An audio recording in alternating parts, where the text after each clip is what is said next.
Hey, what's up, horror fans? It's Danny from the Lassercast, and I'm here with my buddy Pete. And Pete just popped his Black Christmas cherry. Oh, yeah. The original Black Christmas, 1974, by Bob Clark, one of the all-time classic horror films. We have actually had videos about this film on the channel. Hmm. Charlotte and I did a review of Black Christmas last year for Yes. our holiday horror section, Yes. and this is really the first time that we're kind of dabbling into holiday horror this year. Hmm. So, you know, I guess with my Black Christmas sweatshirt right here, and Yes. you having poor Claire in the background of our video here, I guess Yes. the obvious question to start is, Pete, you're a little late to the party here. What What you else is think of new? Black Christmas? I actually loved it very much. The very first time we ever talked about it on the channel was when we had a holiday horror like episode, and we had the special guests, the Ghost Girls from Ghost Girl Greetings, and everybody raved about it. Whether it was you, Chris, Tony, Lori, it just sounded like a great movie. I had my like preconceived notions about this film, and then it kind of went beyond what I thought it was going to be. The whole thing about this movie nowadays, when people talk about this movie, they say, "Oh, it was made by Bob Clark, the one who made A Christmas Story," and I always thought that this looked really disturbing and dark. And the thing is, I might have broken my Black Christmas cherry tonight for the 1974 one, but I might have done like a little bit of butt stuff with the 2006. That's actually, given the 2006 movie, that's actually a disturbingly accurate, probably way to describe it, because the 2006 remake is Yeah, a really dirty fucking movie. it really is. Yeah. It takes, like, to quote Spinal Tap, it takes Black Christmas and it turns it up to 11. Right. There's like hardcore incest in that movie. There's uh, fleshy uh, cookie cutter Christmas cookies. There's eyeball stuff Yeah. that would make Lucio Fulci proud. Yeah. Uh, I So think the 2006 remake yeah. is actually I am not gonna go on record and say it's a good movie, because it's Okay. not, Yeah. but it is a totally watchable remake in the sense that it offers you something that the original, it gives you the spirit of the original, but it does something a little bit different. Okay. And it offer, if you want your splatter and your gore and your really nasty shit, Right. you're gonna get it with there. Um, the less said about the 2019 Black Oh. Christmas, the better. I'm not touching that movie with a 10-foot pole. Uh, so, Yeah. uh, all I'll say about that movie is uh, Chris Stuckman, very, one of the most popular, one of the most famous YouTube reviewers, film critics, Yeah. does, I think, one of the best critiques of that movie. Okay. Uh, his video is well worth watching. The 20 minutes of it. He handles he handles it from a, like, here's why it's a bad movie, but then also here's all the stuff about the controversy surrounding it. Uh, yeah, this is a movie that, the original 1974. It's been remade twice, both Right. wildly different remakes, Yes. and uh it's one of those movies that, we also talked about it in our Shudder's 101 scariest horror movie moments countdown. We did. It comes up in there. Hmm. And it's one of those movies that very often gets overlooked when people discuss, the slasher film. A lot of people consider, pun fully intended, that Psycho is kind of the mother of the slasher film. And then a lot of people jump to, I think unfairly, Texas Chainsaw Massacre gets lumped in as a slasher, even though it's very much not. Okay. But I think Halloween is the movie that most people think of when they think of like the prototypical slasher. And coming out in 1978 and basically being the feeder movie for the entire 80s slasher craze. Right. I mean, Sean S. Cunningham, who directed the first Friday the 13th, has gone on record and basically admitted, yeah, I was trying to knock off Halloween. Right. I named the movie Friday the 13th because I thought, Halloween was on Halloween. So this movie will have its own little thing. And, he tried to, and he created a slasher franchise there. Right. And Black Christmas kind of gets overlooked, even though, like, it's very obvious that Carpenter, I don't want to say copied, but certainly emulated a lot of the really cool shit that Bob Clark did in 1974. Yeah. Oh, come on. There's so many things that these two movies have in common. You have the POV shot of Billy in this movie and then Michael in Halloween. You have these like saucy female characters that are, in Halloween, they're high school age, and this they're, college. Yeah, they're in what do you call it? Sorority house. Right. And then you have like some like incredible actresses that are just in there too. Like you have Margot freaking Kidder. I understand that like she's not Lois Lane yet by the time of this movie, just like Jamie Lee Curtis wasn't Jamie Lee Curtis yet. I want to say like a little aside too. Two things. Yeah, I know that like in movie talk nowadays, we don't talk about like how beautiful women are and stuff anymore, just because it's kind of weird and it gets non-PC. But I had to say that like Margot Kidder was just like stunning in this movie. And then the woman that plays Jess, I don't think I've ever seen her in another movie before, but like I kind of Olivia Hussey? Yeah, I've never seen Olivia Hussey in anything else, man. What else is she in? She's the original Juliet in Romeo and Juliet.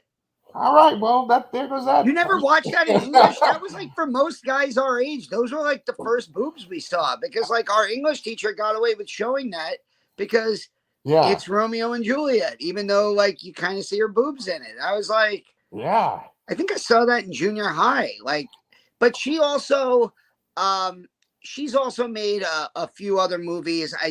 I'm like completely blanking now, of course. Sure, but I mean her name is familiar, obviously, Yeah. But yeah, she's great in this movie. And so I just showed Black Christmas to my horror movie club. Oh God, okay. The way the calendar broke, we have 4 Thursdays in December. Yeah. And so it usually takes me 2 weeks to show a movie because we only stay like an hour after school. Yeah. So we showed Black Christmas and a lot of the kids were fascinated. And as a history teacher, I got to talk about like how important the movie was in the sense that Roe v. Wade had just actually happened. It was that Supreme Court case was 1972. Yes. So it's like 2 years after that Supreme Court case, you have a woman in what most people, most critics would probably call this like just a horror movie, disposable slasher movie. And you have like a legitimate abortion subplot of this in this movie. Yeah. And it's handled so well. And I think in part because Olivia Hussey is really freaking good in this movie. Yeah. Also, like you're talking about the cast of this movie, her boyfriend is played by Keir Dullea, who was the main guy in 2001: A Space Odyssey. Oh, shit. He's Hal. Oh. No, he's not. He's Dave. No. Dave's the fucking robot. Yeah. He's Dave. Yeah. In 2001, John Saxon, of course, plays the detective. Right. As he normally does. Yeah, as he normally does in like every horror movie between 1974 and 1990. Right. So the movie has a really good cast. And I think it's also one of the funniest horror movies. Right. Like Mrs. Mack is legendary. Fantastic. Hiding bottles of brandy in like Bibles and just everywhere in the house in the toilet tank. Yeah. It's amazing. Absolutely. Yeah, that's what Tony mentioned and Lori mentioned when we first talked about this the first time around. I was surprised at how funny the movie was. And I know that like Bob Clark made it, right? Christmas Story, everyone has seen it 15 times just last year, right? On TBS. But the whole sequence where the woman that's in charge of the house is just taking the dad around, you know, Oh, uh, Claire Harrison's dad, Mr. Harrison, she's taking him around, and like there's that poster that she kind of covers with her hand, and you know, there's all this like shit. It's just fantastic, you know. so I'm playing the movie for my Fright Club, my horror movie club, Yeah, and I always put the closed disclaimer. captioning on, Oh, and I made the awful mistake of doing that with this movie because I oh, never realized how Billy's phone call, especially his first phone obscene, call, there obscene. there is a lot of C words Oh yes. and just all yeah, I like there were a lot of giggles and I was like, guys, I've made a terrible mistake with closed captioning. I'm Yes. like, please don't go home and tell your parents about this phone call. Yes. I'm And gonna be working at Barnes and Noble next week.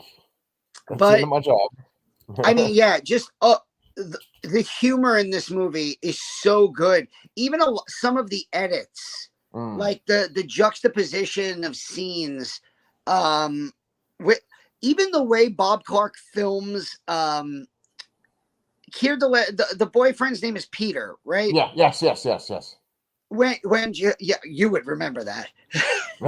He like his piano audition where it's like the camera's like zoomed in on him and he's like "Ugh, ugh," and he's like dripping sweat like he's Robert Hayes landing an airplane in Airplane. It and then like he just like bashes the piano. Yeah. It's so freaking funny. I feel so bad for Mr. Harrison in this movie. He's being dragged around. His daughter's dead in the freaking attic. Nobody ever finds her. And he's Yes. being dragged around by Miss Mac the whole movie. Yes. Curse that. So okay, so that's the one thing, right? Um, it's so perfect that she's there throughout the whole movie, and they cut back to her multiple times. That is what they say in that 101 scariest horror movie moments. They talk about that aspect that she's always up there, that she's the last shot in the movie, she's on the poster. Um, but knowing that before I had seen this movie, I was like, okay, well, a big focus of this movie is finding this girl, and no one ever thinks to go look up in the attic. Like it's one of those things where you have to like overlook it. I've said this before. I hate people that nitpick movies, but I feel like it's Days, right, where she's dead and missing. Like she would kind of smell over I time, right? I think that like I used to have an attic.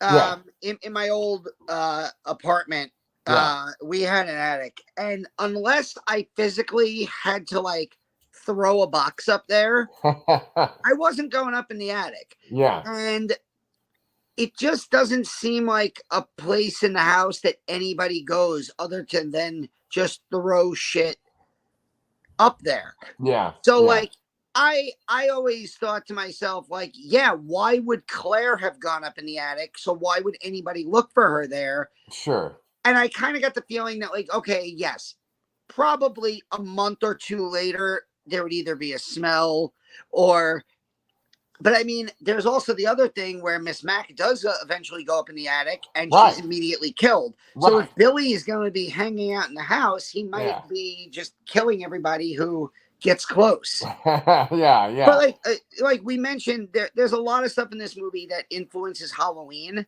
Mm-hmm. Growing up, when I thought of like the killer is inside the house, I always thought of When a Stranger Calls. Correct. That movie came out 5 years after this one. So Oh this my god. movie like set up that cliche also. Like it wasn't a cliche in 1974. Yes. Like I can only imagine. I wish I could have like seen Black Christmas in the theater in 1974. I feel like that would have been a crazy reveal, like an amazing moment of like being in the theater and being like, oh, like we know I we know from the opening scene that the killer's in the house. Right. But it's just it's a great like moment when Jess finds out and like my students are like legit yelling at the screen because like the detective's like, Jess, you have to just get out of the house right now. And she of course turns around to go look for Barb and the other girl, Phil, and Well, and my students like, get the fuck out of the house. What are you doing? yeah. And I'm just like, and then you mentioned the ending, like the camera in this amazing shot, like pans in on her, Claire's face in the plastic bag, the shower curtain or whatever. Plastic bag, right? And it just keeps panning away, and then the credits start to roll. And one of my students was like, "Wait, that's how it ends?" Yeah. And I'm like, "Yeah, that's Yeah. how it ends." And like the kid just looks over at his friend and goes, "Yeah, that's fucked up." Yeah. It is fucked up. It really is. No, because honestly, you keep talking about how it's like sort of like the proto slasher, but in a lot of ways, I think it's kind of better than a slasher. Like before, you said that the abortion plot was like this B plot, but it almost feels like the abortion plot is like the main plot, and the missing girl is like the subplot. Like it seems like the missing girl is a big deal, but it's always kind of put in the background, just like she's kind of tucked up in the attic. Not even that, but she doesn't even become the most important missing girl in the movie because like the whole neighborhood is searching for the other missing girl. Imagine you're the dad. Mr. Harrison shows up, his daughter's gone, doesn't know where she is. Yeah. He ends up going and finding another dead girl, and now he's watching another grieving mother, and he still doesn't know. Like, I totally empathize with that character. Yeah. And like I feel like he's such a sad character in horror movie history. Like let me I love her boyfriend though. I love her boyfriend. The hockey player. Charlotte and I always talk about how he has the greatest coat in the history of movies. Okay. Like the giant fur coat that looks like he like wrestled the skin off a bear. It's amazing. It's so freaking glorious, that coat. Let's go off on a tangent for a second because I need to understand something. The Suspiria remake, right? Tilda Swinton plays a man in that, right? She plays the old man, right? So telling like the Holocaust story, right? So spoilers for this Suspiria remake, but that old man is like looking for someone too, right? Like his daughter or his wife or something, or right? Isn't he looking for someone? I only saw the Suspiria remake one time in theaters, and I thought it was good. Yeah, I thought it was creepy as hell. Yeah, but I would be hard pressed to remember because I remember thinking that whole old person plot was 30 extra minutes. A movie that should not have been 2.5 hours. Okay.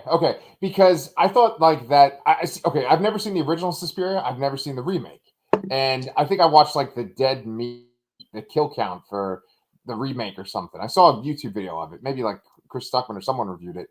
And what do you call it? That character seemed tragic too, and I was wondering if that was inspired by this movie too.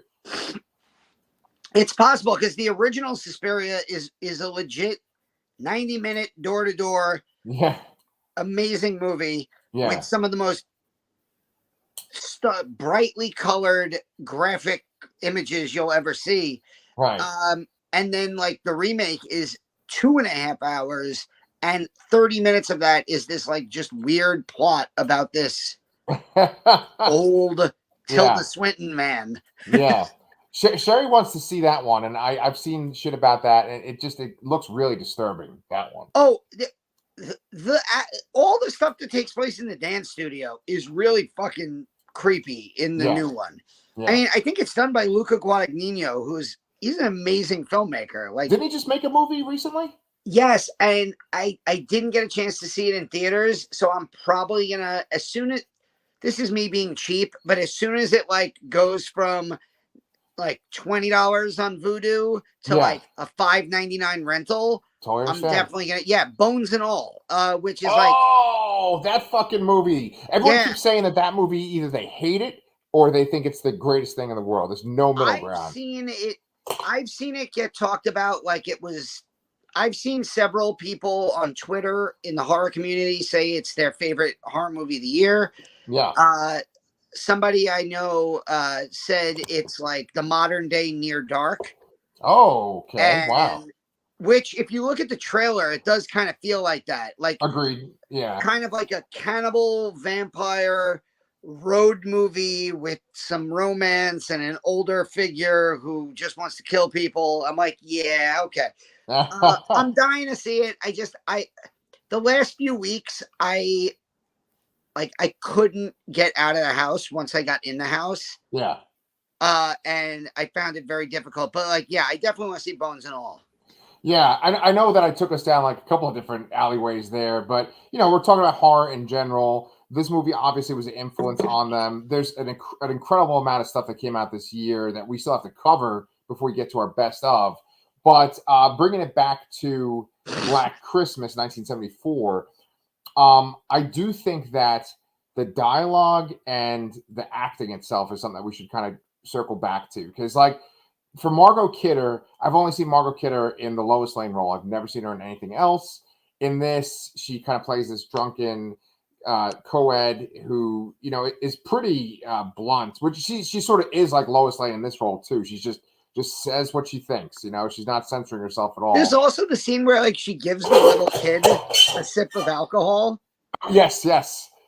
I mean, there's this one scene where like the kids in the sorority house, there's kids there to see Santa.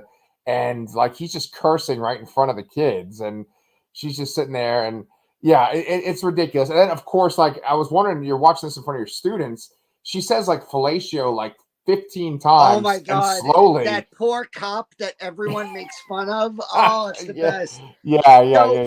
Here's the thing. Apparently, in 2022, I don't think anybody knows what fellatio means anymore. Oh yes. Thank God. And we've got to teach him. Yeah. No. But yeah, I don't think I did. I was expecting to hear a lot of giggles from Right. like my club, and nobody made a sound, and I'm like, they don't know what fellatio means. Perfect. Yeah. Unfortunately, they did read every word that Billy said in that first phone call. Oh yeah. Okay, so let's talk about that for a second, because just his phone calls alone are really disturbing. They do a lot of like crazy audio stuff in this where he like kind of whispers and mumbles, he says things, he like shouts very loudly and he's upset.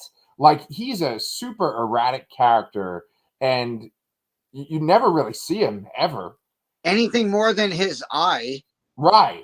And they do a great job of like, they do show when he's killing Barb, they show like the outline of the way his hair might look. Right. So that is all done to like trick us into thinking later on that Peter is the killer. Right. And like, even at the end, like some of my students were like, wait, so she killed her boyfriend and he was the killer the whole time? I'm like, no. I was like, she thought he was, and he broke into the freaking house like a crazy person. Yeah. The ending is like, for a modern audience, you're thrown off because they just sedate her and they leave her in the house where all this violence happens. And there's also like, there's reason to think that like off camera at the end of the movie, she's being killed. Yep. And like it's a real gut punch of an ending when like you're just staring at the outside of the house and you see like the one cop is like outside smoking a cigarette. Right. And like everybody thinks that the killer is dead, so nobody thinks to double check anything. Right. Yeah. The one thing about this movie, like you said about nitpicking, the one thing I always thought was, if he's making the calls from inside the house, he's screaming. I know. On the phone. And these girls can't hear that screaming from anywhere in the house. They don't think to go like, wait a minute. Yeah. And I love that the 2006 remake, that basically somebody watched this movie in like 1990 and was like, what's he saying on all those calls? Let me write all of this down. And they were like, I'm gonna make a movie about all the shit he said in those phone calls. Because Yes. like there's no backstory to Billy in this movie. Like we don't even know if that's his name. We just assume it is. Yeah. And we know nothing about him as a character other than the crazy nonsense gibberish stuff that he's yelling in the phone. The 2006 movie was like, well, he said this name, that's his older sister, Yeah. and he's talking about his mother, so the mom is going to have sex with him because there needs to be an incest storyline Yeah. where it's also like Chinatown because it's his sister and his daughter. Yeah. And yeah, and they Yeah. apparently like to squish eyeballs together. The 2006 version is like the Batman Begins of Black Christmas. You know, they have to like go back and explain his origin and stuff, you know? Like, oh, this is why he uses plastic. Yeah, yeah. But okay, here's another, because let's just do tangents tonight. It's Christmas time. Carlo Gugino is not in the 2006 version. I'm not sure. I I don't mean- think so. Mary Elizabeth Winstead is in it. Right, Mary Elizabeth Winstead is in it. Michelle Trachtenberg is in it. Kate Cassidy is in it. Right, from like Arrow. She's Black Canary. Black Canary. Right. From the TV shows. Yeah, I could have sworn that Carlo Gugino was in this movie. I thought that she's the one that like looks up and a fucking icicle comes down and like goes through her head. Oh, I remember that scene. I don't remember if it was Carlo Gugino. It might be. Carlo Gugino might be like an older sister who shows up. Yeah, that's what I was thinking, but I don't know. I might be just like pulling it out of my ass. Who else was in that? Wasn't one of the girls from Party of Five? Party of Five, the one that was in Lost in Lacey Space. Chabert? Yeah. The I one don't that was. even remember who played like the lead. Like who was the lead girl? I think it was Michelle Trachtenberg. No, she gets killed. I remember that because. Oh, okay. Well, I'm looking it up right now as we speak. Was it Mary Elizabeth Wint? No, I'm not sure. She would have been really young in that too, by the way. Lacey Chabert, who I don't know who that is. Let's see, Michelle Trachtenberg. She's the Party of Five girl. Danny, right? Okay. Oh, Kristen Cloak. Maybe that's the one I'm mistaken for Carla Gugino. I don't know. Yeah, I don't know, man. It's got a really good looking cast too, just like this movie has a really good looking cast. Yeah, too. that movie was like a murderer's row of like it girls from the early 2000s. Right. The horror kind of. They would also go into other genre stuff. You know, what are you CW doing? shit. Yeah. So I mean, what else can we say about this movie?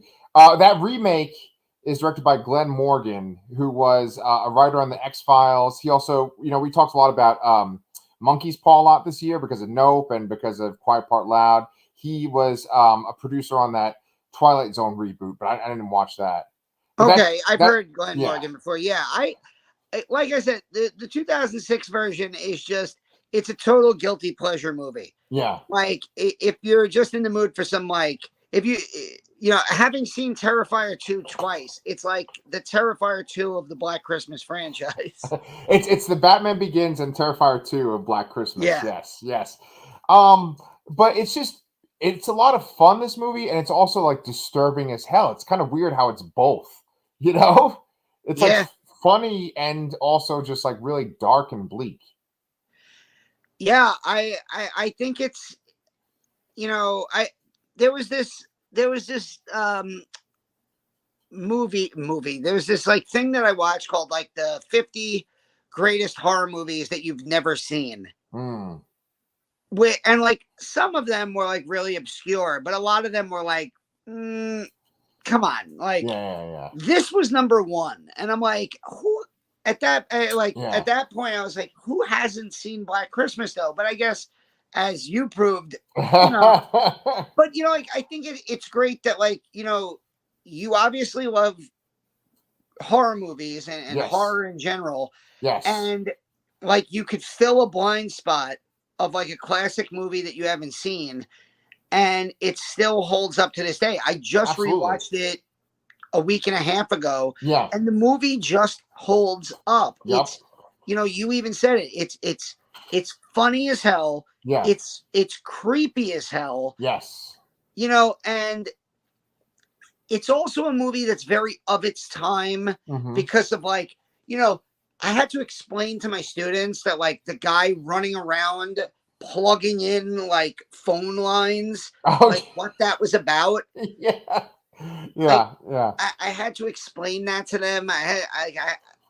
Some of the, uh, you know, the, even like sorority culture today, Hmm. fraternity and sorority culture. Right. I feel like I guess like since like what was that, the Duke lacrosse scandal, and there's been like a lot of like that feels like almost something that like modern movies won't touch in Yeah, a positive way. But yeah, like the sorority culture in this movie was so positive. Like yeah. Barb is a complete alcoholic, Margot Kidder. Right, And like right. the girls genuinely take care of her. Yes, And yes. like, yes, she ends up getting killed but she's killed in bed because her friends put her to bed to like Yeah, sleep off a drunk. yeah. And there's no guys in this movie like sneaking around, and there's no explicit sex in this movie. There's That's no a good point. nudity at all. Yeah. It really does a great job of showing like sorority culture and Mm-hmm. and college life, Mm-hmm. and like the positives of it, where like just a decade later you get into the 80s and you get into like slumber party massacre, sorority house massacre, and Right. sorority row, and all of these like, and those movies are just, they're filled with TNA, they're filled with characters who only want to have sex and nothing else. Even Halloween, to an extent, like Yeah. the character of Barb would Yeah. basically be like the character of Linda in Halloween, where it's supposed to be a high school kid, Yeah. PJ Soul's character, but Right. she's like, I am going to fuck my boyfriend tonight in Right. this little kid's house in the mom's bed, and I'm gonna smoke cigarettes and drink beer and show my boobs to the screen, and it doesn't matter. And you're like, this is supposed to be a high school kid. Meanwhile, these are college girls, and they're, like, even, and we know they're having sex. One of the girls is freaking pregnant. Right. So it's Right. like, and they even handle that so tactfully, where it's like, you know, the the idea of a woman in 1974 telling her obviously older boyfriend, like, no, I don't want to have a kid. And he's like, oh, just marry me. And she's like, no, I don't want to marry you. You're right. Right. I don't want anything to do with you, let alone have your baby. Yeah. Like, and he's basically just like, listen, drop all of your hopes and dreams and let's just get married and have this baby. And Become a it's just like, housewife. fuck you, no. And Yeah. it it really is. And like that's what bothered me so much about the 2019 movie is like, I'm like, this movie for 1974, if this Black Christmas would have come out today, there would have been people who were like, oh, it's too woke. Oh my And like, God. there would have been people who of course she wants to have an abortion. Right. Of course there's, they had to shoehorn an abortion plot into this movie and this Right. and that. And oh yeah, the boyfriend who just wants to talk ends up being framed as the murderer. But like the 2019 movie was like, no, we're gonna beat you over the head with like wokeness and modern day Oof. like politics, and like it missed the point that like 1974 had a really kind of politically sensitive horror movie Yeah. with empowered women in it, Yeah. and that this franchise didn't need that type of an update. Right, right. It's a very interesting thing that's added, right? Because you, when we talked about it for our Christmas episode, and when they talked about it on the 101 scariest horror movie moments, nobody mentioned the abortion thing either time. And so when I saw it today, I was like, "Whoa, what?" I was like thrown off, and you just aren't expecting it at all. Um, the whole movie, because I know that the inspiration for this was that there actually were some murders that were in Quebec, because this is a Canadian film Yeah, too. I know that like those murders essentially inspired this movie.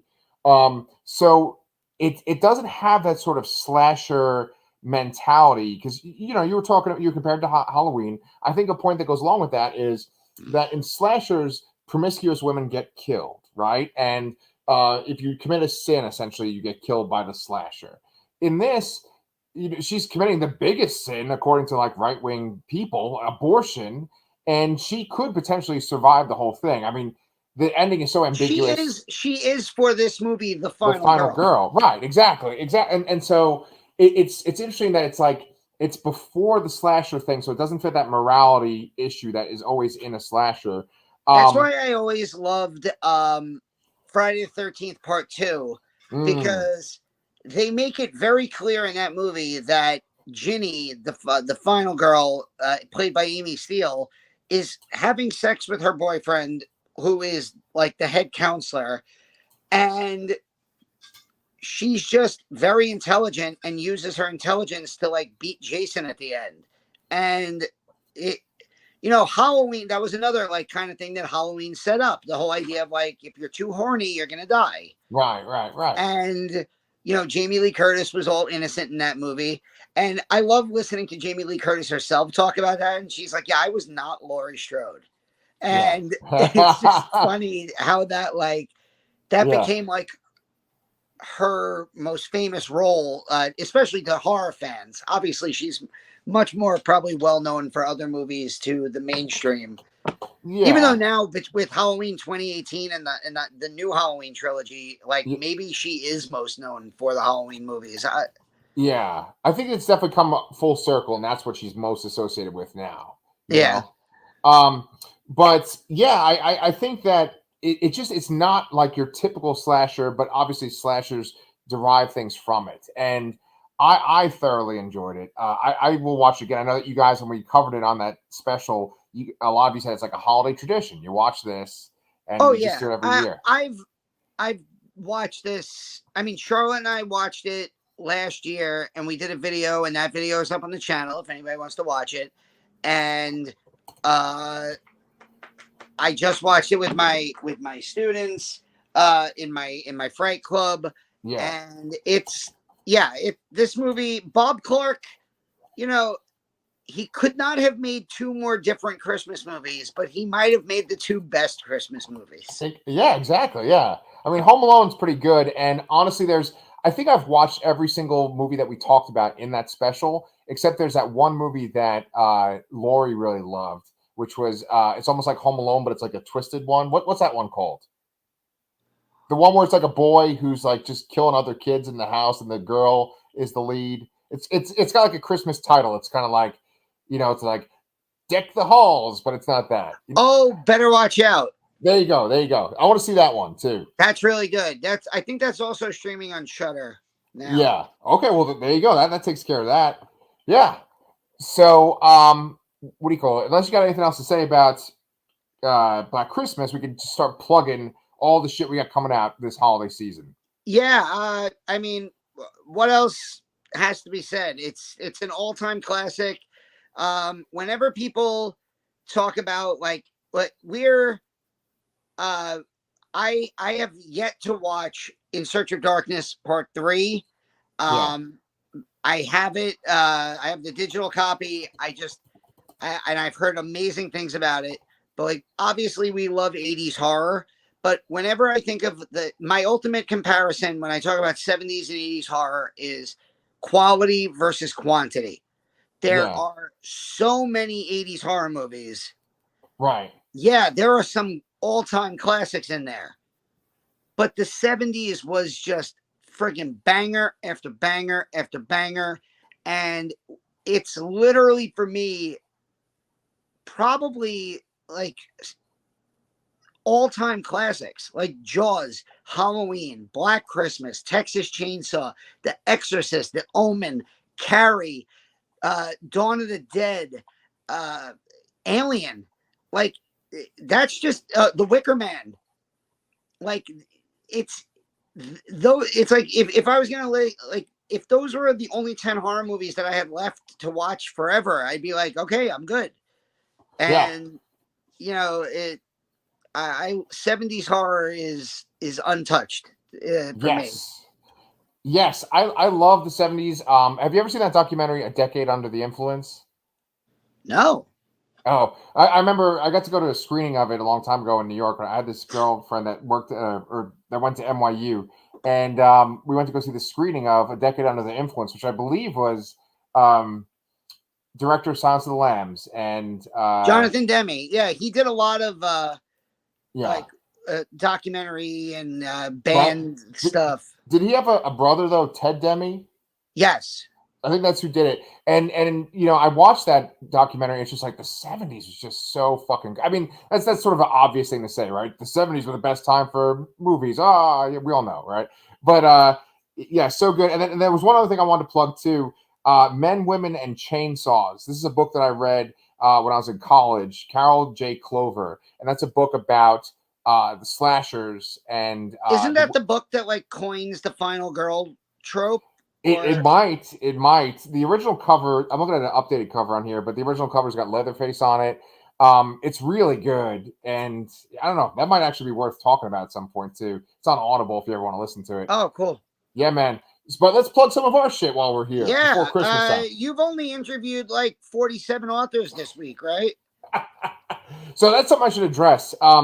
I I have interviewed 5 authors, and their videos are not on our channel right now, and I just need to go and edit them. I started editing one today, but yeah, I have a shit ton of interviews I've done. I did Paul Gandersman and Peter Hall, who did a segment in the original Scare Package, and the new Scare Package is coming out this week, which we're going to cover when it Yeah. comes out. Besides that, I also interviewed Max Booth III again. I interviewed Stephen Kozanowski. I interviewed Clay McLeod Chapman. Clay McLeod Chapman. Thank you so much. Holy shit. Yes, that's an important one. And then last but not least, Cody Goodfellow, who he might not be as known as some of the other people I just said, but holy shit, his book, Perfect Union, that just blew my fucking mind. So, yeah. I'd say that like before 2023, I think I'll get at least 3 of those up before 2023. Go ahead. What do you got, man? I honestly like I'm trying to think like it's the Charlotte and I reviewed Wednesday. We have on Netflix. I didn't do a video for it, but I watched the Netflix movie Troll. It's a Okay. Norwegian movie. Yeah. The best way I could describe it is imagine if 1998's Godzilla was a really freaking good movie. Oh my. Okay. Wow. Yeah. Where it like instead of Godzilla, it's a troll in Norway. It's really freaking good. It's like the #1 foreign language film on Netflix right now. I strongly recommend it. Okay. Really good. I'm completely blanking on any what videos that have I put up? You did the horror festival in New York recently. New York City Horror Film Festival. I have a bunch of videos up from that. You did Beetlejuice because you saw that live. Oh yes. Oh my goodness. Thank you. Yeah, Charlotte turned 12 years old this week, and we did a video about the musical on Broadway, Beetlejuice, starring Alex Brightman, and it was so much freaking fun. If you are a fan, if you live in the tri-state area, if you're a fan of the Tim Burton movie, you will freaking love this musical. And it's only out until January 8th. It's closing in 3 weeks now. So get your tickets now and go see it. It's so much freaking fun. Charlotte loved it. They have, if you're an adult, they have Beetlejuice themed drinks. Oh, nice. So I had the Daylight Come rum. And that was very strong and very good. Yes. And we just had a great time. Yes. The cum rum. That was definitely one of the things that Billy talked about in his phone call in the beginning. And all the kids read it on the captions. Yeah, well, that's a good way to end a Christmas episode. Talking about go ahead. Yeah. We are like we're going to have to do our year-end review soon. Probably we're not going to do it this year. We'll probably do it early next year, which will give us some extra time to see a few more horror films. There's definitely a bunch that I want to try to get through. Yes. Yeah, and I just spent 3.5 hours tonight watching Avatar: The Way of Water, so that took away some horror movie time. Yes. But yeah, so look forward to our year-end review coming probably in early 2023. Yes. We do our top 10 countdown. It's gonna be really fucking hard this year because it's been such a good year for movies. Yeah. Especially horror movies. This will be the third time that we've done this. So this will be over 2 years of the Lassercast, and it'll be the third time we've done our year in review. I have so many fucking movies to watch for that. But yeah, after we finish this recording, let's talk about what I need to watch because I need to get fucking caught up, man. But yeah, and if you've made it this far, since yeah. Pete is 40 years old and he just watched Black Christmas for the first time. Yes. You acted like I just exposed like some deep dark secret of yours. We're both 40. It's okay. If you're still listening, what are some horror classic blind spots that you have and that you need to catch up on? Because I could think of a bunch of movies that like I know everybody's been like, oh my God, isn't that so great? I'm like, yeah. I'm like, shit, I have to see this movie. But that's the story of my fucking life. I mean, hey, I'm glad our channel's been able to get you caught up on, like, you recently saw like Hellraiser for the first time, right? Now The Black Omen Christmas this year, yeah, dude. The Omen we covered last year at like New Year's. That's how long we've been doing this shit. It's crazy. Yeah. I mean, there's a ton of classics, and I still haven't seen Exorcist 3. I mean, there's a whole bunch. But yeah, good question. And then also, last but not least, what do you guys think about some of the movies this year that we should cover? So let us know. Make sure you guys like and subscribe. And Danny and I have a lot more presents for you before the end of 2022. See y'all.